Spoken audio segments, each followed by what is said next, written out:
Welcome to Brand Lover, honest, real, and lively conversations for flourishing entrepreneurs and budding business owners on a mission to cultivate a heartfelt brand that connects with their purpose-driven mission.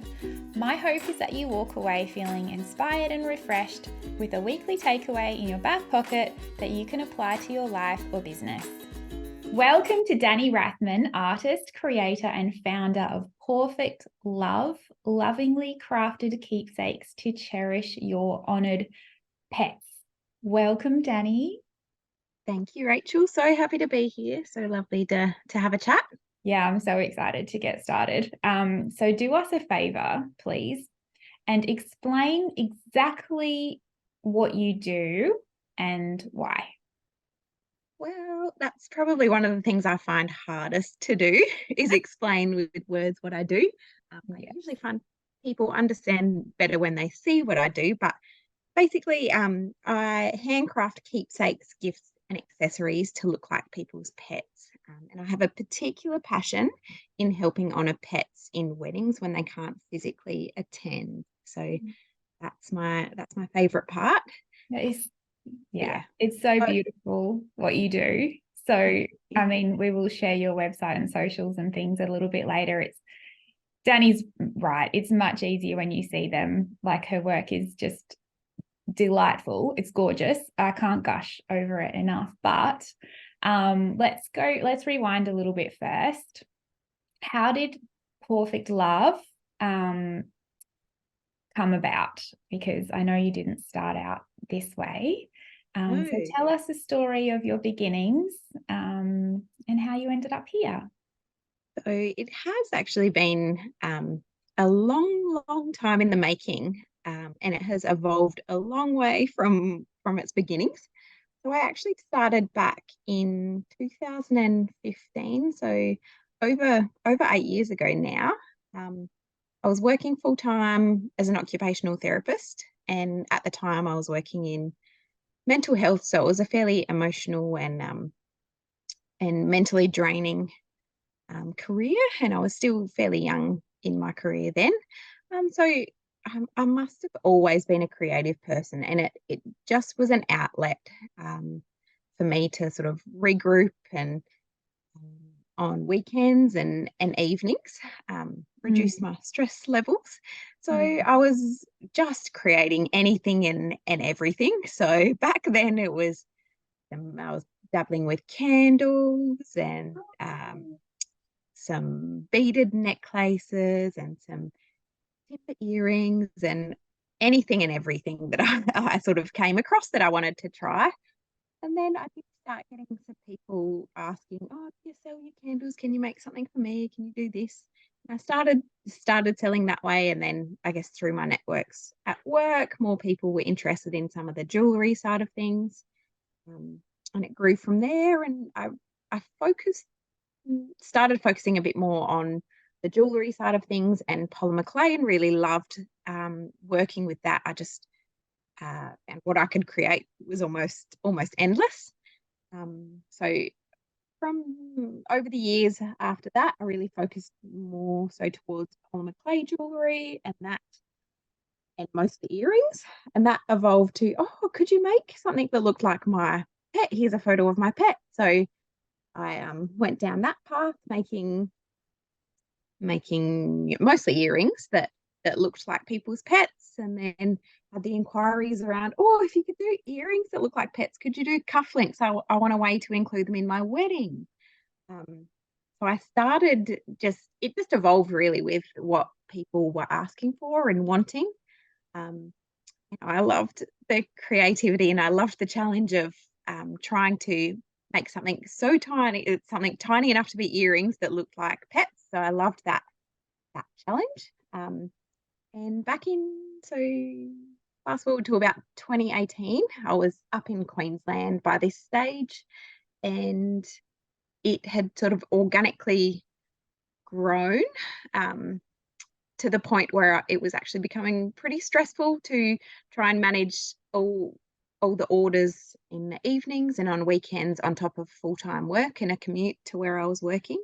And so, my husband and I made the decision that would start to look at me cutting back on OT to focus a bit more on the business. And this was around the same time that pets was becoming bigger for me as well. And then similar time we moved to Victoria. There weren't many OT jobs around, and so I focused a bit more on the business at that point. And yeah, it's just evolved. So that brought me forward to, I think from probably about 2018, 2020 onwards, I'd really realised that I'd outgrown the previous name. So my old business name that started was probably pretty appropriate for what I was doing, a bit of everything. So it was called Heartbeat Handicrafts. But I felt that I was starting to outgrow that. And I was starting to get the feedback that, oh, I've seen you somewhere else before and I know what you do, but I'd forgotten the name of your business.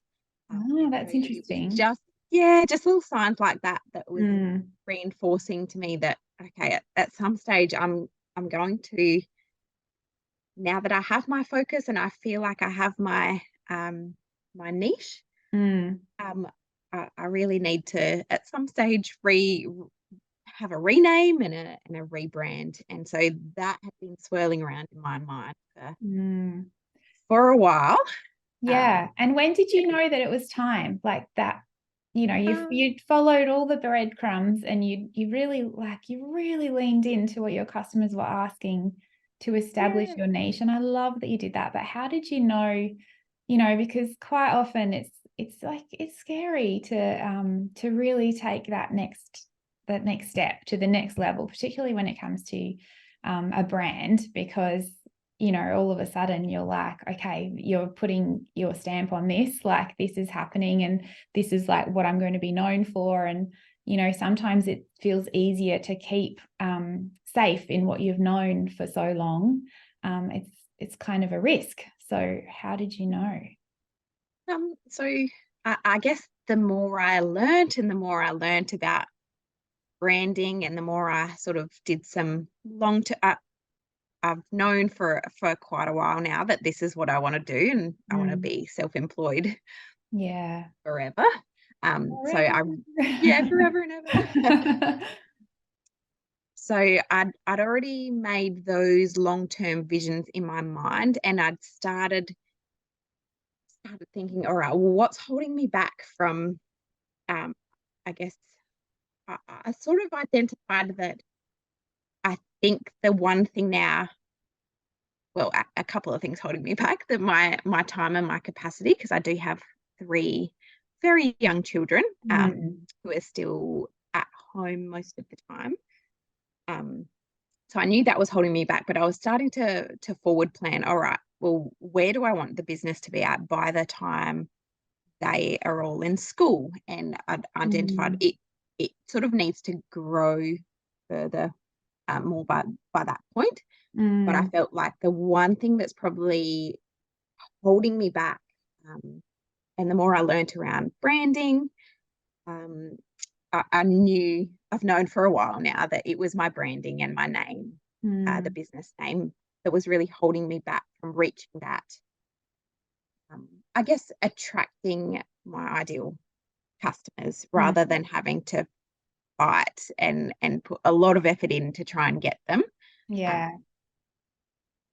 So I wanted to get to the point where, because I don't have a lot of time, I didn't want to be, I guess, sort of fighting so hard to find people. I really wanted it to be a brand that attracted the people to me, and I wanted to show up in the places that they were showing up and actually look like I belonged, if that makes sense. So I wanted to go to the high end wedding expos and things like that, and it just didn't feel like my branding and my name were quite professional enough to hit those levels and stand out and really attract the people on a visual level, even if they loved what I do, even if I love what I did.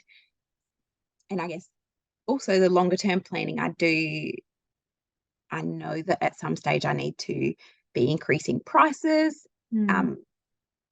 but I didn't feel like my branding was at a professional level to cope with that, if that makes sense.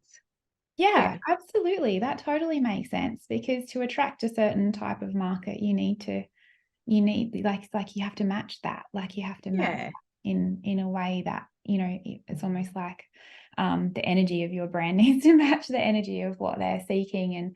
And I love that kind of how you explained that you'd been putting so much effort into, I guess, like pushing to explain to people what you do and why they should take notice and like how you can help them, where when you have a brand that is aligned and it speaks on so many different levels, like visually, but also like in the messaging as well, that can just by you being where they are, it's attractive to them, and it feels easier.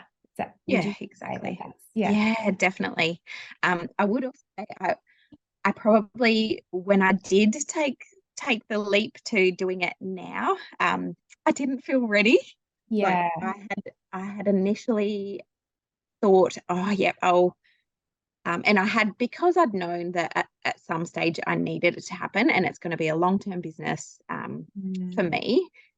I'd been saving up for a major within the business, for a major rebrand and name change and all of the bits, yeah for a while, because I knew that at some stage I'd need to take that leap. But I think I'd been quite conservative in thinking, oh, closer to when the kids are, when I've got more time to be able to really focus on it and work on it. When I know that the revenue I'm getting is definitely, it's going to be fine for it. And I put it off. And then I'd done some of your free webinar kind of things, and I'd listened to, I'd learned a lot more about branding, and we jumped on a discovery call, and I just went, you know what, I need to just take a leap of faith here. yeah It's going to help with the growth that I'm wanting anyway. And I think some of the barriers were also more around the, oh, do I, like, around myself. I needed to go, I deserve this. This is what I want for my business. And I need to be the one to say yes to it, and yes to it now.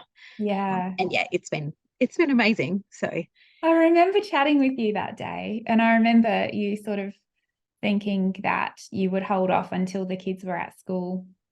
And I think as mums, like when we're in that stage of being a mum, particularly when we have young kids, we do tend to do that. Like we don't actually realize how capable we are to manage these types of things and be able to be a present mum and, grow up with our babies kind of, and allow ourselves, to invest in something that we believe in that's outside of motherhood.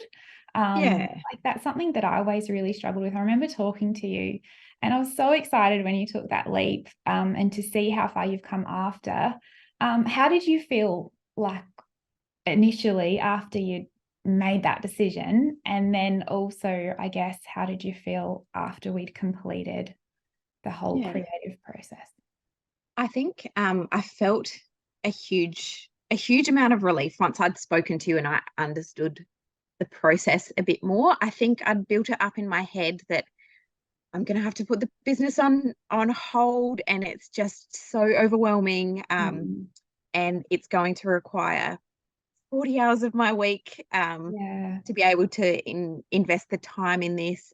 And once you actually broke down what the process was going to be, and that we weren't going to try and smush it into a few days, and I had that a decent amount of space to be able to do the pre-work. Once I knew what it was actually going to require, like in terms of my time, I felt like, oh, this is much more achievable than what I was building it up in my head. And I think he also took the pressure off, like, don't have to implement everything immediately. you can take the time that you need. And so I felt a huge sense of relief, and I felt like it was the right decision. So that was amazing. When everything was finished, I was just so happy with the outcome. A little bit overwhelmed with all of my lists of all right, where do I go from here? The actual rolling out of there's a lot to do. And also, I guess in my head, I still had the things that needed to be rolled out, and still even now, I've still got some dream things that I still want to do, but again, we'll wait for. I really don't like going into any debt with the business, so yes.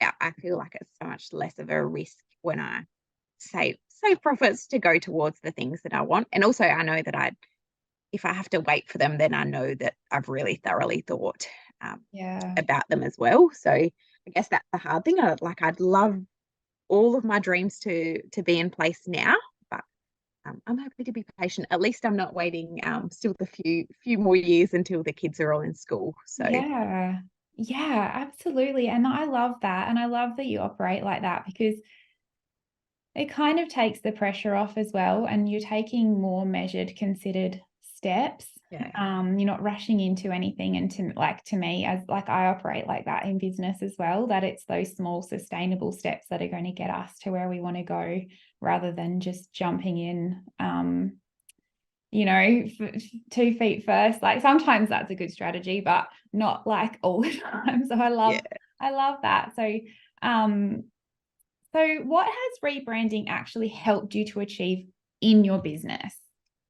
Yeah, so I guess like related to the business, but I guess more my how I view the business now.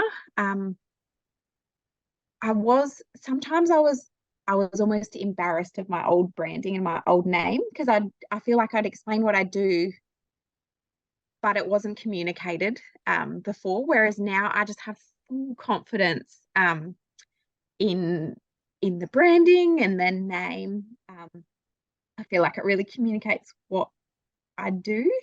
And it does attract those people. So I just have this huge confidence now, and that's allowed me to reach for things that I'd been dreaming about. So reaching for the design, the higher design markets, starting with some PR pitching, and going to the wedding type, the higher events, so I've just got that confidence now, and even like I'm still doing a really tiny amount of occupational therapy, just still to help out. And I did used to, if someone would ask, oh, what do you do? Even though majority of what I do is Pawfect Love, I used to explain it as, oh, I'm an occupational therapist, but I also do, whereas now I'm really consciously going, oh, I have a business and this is what I do. Oh, and I also do a little bit of occupational therapy. So it is, it's really amazing. changed how I, how I speak about the business, how I present myself in that way. And also, I guess it's probably a better way to describe what's actually happened within the business then. So a month, at the start of the year, I had a really conservative goal of selling about, my original goal was about 12 cake toppers, which is my highest end product that I do. It takes the most amount of time. So it's priced, which the pricing reflects that. Yeah. And so I had a conservative goal of 1 a month that I'd do. And the month or two after I relaunched the website and the rebranding, I think I did 8 that month.